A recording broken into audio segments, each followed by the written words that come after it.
ഇന്ന് നമ്മളിവിടെ തയ്യാറാക്കാൻ പോകുന്നത് ഒരു നാടൻ വിഭവമായ ചിക്കൻ തോരനാണ്. ഇനി അതിനാവശ്യമായിട്ടുള്ള സാധനങ്ങൾ എന്തൊക്കെയാണെന്ന് നോക്കാം. എല്ലില്ലാതെ ചെറുതായി നുറുക്കിയെടുത്ത ചിക്കൻ 1 കിലോ, ഒരു മീഡിയം സൈസ് സവാള നീളത്തിൽ അരിഞ്ഞത്, ഇഞ്ചി വെളുത്തുള്ളി പച്ചമുളക് 3 കൂടെ ചതച്ചെടുത്തത് 2.5 ടേബിൾ സ്പൂൺ, തേങ്ങ തിരുമിയത് 1 കപ്പ്, ചിക്കൻ മസാല 2 ടീസ്പൂൺ, മുളക് പൊടി 1 ടീസ്പൂൺ, കുരുമുളക് പൊടി 1 ടീസ്പൂൺ, മഞ്ഞൾപ്പൊടി 1/2 ടീസ്പൂൺ, കടുക് 1/2 ടീസ്പൂൺ, ഉണക്കമുളക് 5 എണ്ണം, കറിവേപ്പില 3 തണ്ട്, വെളിച്ചെണ്ണ 3 ടേബിൾ സ്പൂൺ, ഉപ്പ് ആവശ്യത്തിന്. ഇനി ഇത് തയ്യാറാക്കുന്ന വിധം എങ്ങനെയാണെന്ന് നോക്കാം. ഒരു ചീനച്ചട്ടി അടുപ്പിൽ വെച്ച് ചൂടായതിനു ശേഷം വെളിച്ചെണ്ണ ഒഴിച്ചു കൊടുക്കാം. എണ്ണ ചൂടായി ഇനി കടുക് ഇട്ട് കൊടുക്കാം. അതിലേക്ക് വറ്റൽമുളക് കീറിയത് ഇട്ട് കൊടുക്കാം. ഇനി ഇഞ്ചി വെളുത്തുള്ളി പച്ചമുളക് 3 കൂടെ ചതച്ചെടുത്തത് ചേർത്ത് കൊടുക്കാം. അതൊന്ന് വഴറ്റി കൊടുക്കാം.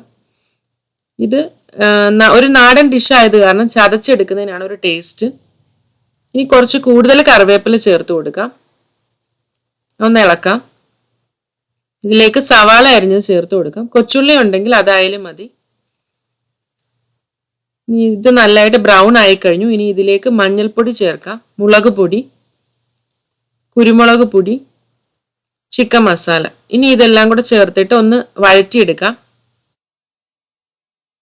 നമുക്കിതിൽ മല്ലിപ്പൊടി ചേർക്കേണ്ട കാര്യമില്ല, കാരണം നമ്മൾ തേങ്ങ ചേർക്കുന്നത് കാരണം മല്ലിപ്പൊടി ചേർക്കുമ്പോൾ ഒരു ടേസ്റ്റ് വ്യത്യാസം വരും. ഇനി നമുക്ക് ഇതിലേക്ക് ചിക്കൻ ചേർത്ത് കൊടുക്കാം. ഇനി മസാല എല്ലാം ഒന്ന് പിടിക്കുന്നതിനായിട്ട് നന്നായിട്ടൊന്ന് ഇളക്കി കൊടുക്കാം.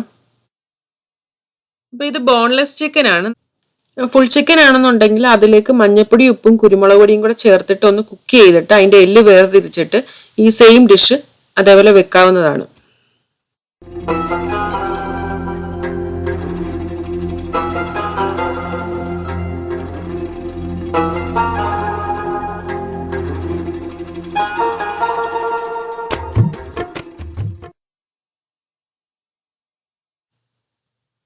അപ്പൊ നല്ലതായിട്ട് മസാലയൊക്കെ ഒന്ന് പിടിച്ചു. നമുക്കിതൊന്ന് അടച്ചു വെച്ച് വേവിക്കാം. ഇടയ്ക്ക് ഒന്ന് തുറന്ന് നോക്കിയിട്ട് ഒന്ന് ഇളക്കി കൊടുക്കണം. അപ്പൊ അതിന്റെ വെള്ളമൊക്കെ ചെറുതായിട്ടൊന്ന് ഇറക്കി തുടങ്ങി.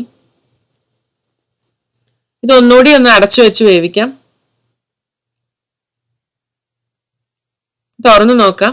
ഇപ്പൊ നന്നായിട്ട് ചിക്കനിൽ വെള്ളമൊക്കെ ഇറങ്ങി. നമുക്ക് ഇനി ഇതിലേക്ക് ഉപ്പ് ചേർത്തിട്ട് ഒന്ന് ഇളക്കി കൊടുക്കാം. ഇപ്പൊ ആദ്യമേ ഉപ്പ് ചേർക്കുവാണെങ്കിൽ കുറച്ചൊന്ന് റബ്ബർ പോലെ ആകും. അത് കാരണം ചിക്കൻ ഒന്ന് കുക്കായതിനു ശേഷം മാത്രം ഉപ്പ് ചേർത്താൽ മതി. ഇനി ഇതൊന്നും മുങ്ങിക്കിടക്കാൻ പാകത്തിന് ഒന്ന് ലെവൽ ചെയ്തിട്ട് ഒന്നും കൂടെ ഒന്ന് വെള്ളം ഒന്ന് പറ്റുന്നതിനായിട്ട് വെയിറ്റ് ചെയ്യാം. തുറന്ന് വെച്ചിട്ട് ചെയ്യണം. ഇപ്പൊ ഏകദേശം വെള്ളമൊക്കെ ഒന്ന് പറ്റി തുടങ്ങി. ചിക്കനൊക്കെ ഇത് നന്നായിട്ട് വെന്ത് കഴിഞ്ഞു. ഇനി നമുക്ക് ഈ വെള്ളം ഒന്ന് നന്നായിട്ട് വറ്റിയിട്ട് എണ്ണ തെളിയുന്നതിനായിട്ട് ഒന്ന് തുറന്ന് വെച്ചിട്ട് വെയിറ്റ് ചെയ്യാം. തുറന്ന് വെച്ച് വേവിക്കാം. ഇപ്പൊ എണ്ണയൊക്കെ നന്നായിട്ട് തെളിഞ്ഞു വന്നു. ഇനി ഇതിലേക്ക് തേങ്ങ തിരുമിയത് ചേർത്ത് കൊടുക്കാം. ഇപ്പൊ നമ്മൾ വീട്ടില് തിരുമ്മി എടുക്കുകയാണെന്നുണ്ടെങ്കിൽ അത് കുറച്ച് ചെറുതായിട്ട് തിരുമ്മി എടുക്കണം.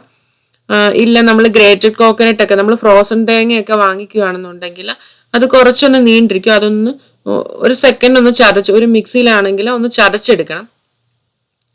ഇനി ഇതെല്ലാം നന്നായിട്ട് ഒന്ന് യോജിപ്പിച്ചെടുക്കാം, ഒന്ന് മിക്സ് ചെയ്തെടുക്കാം.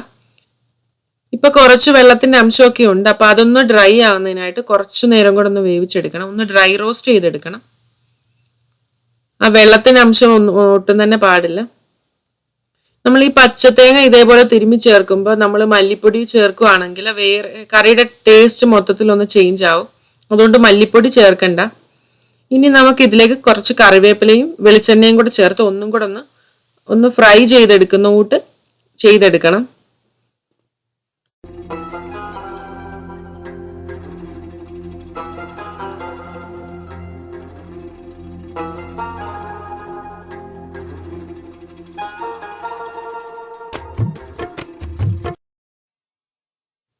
ഇപ്പൊ നന്നായിട്ട് ഡ്രൈ റോസ്റ്റ് ആയി.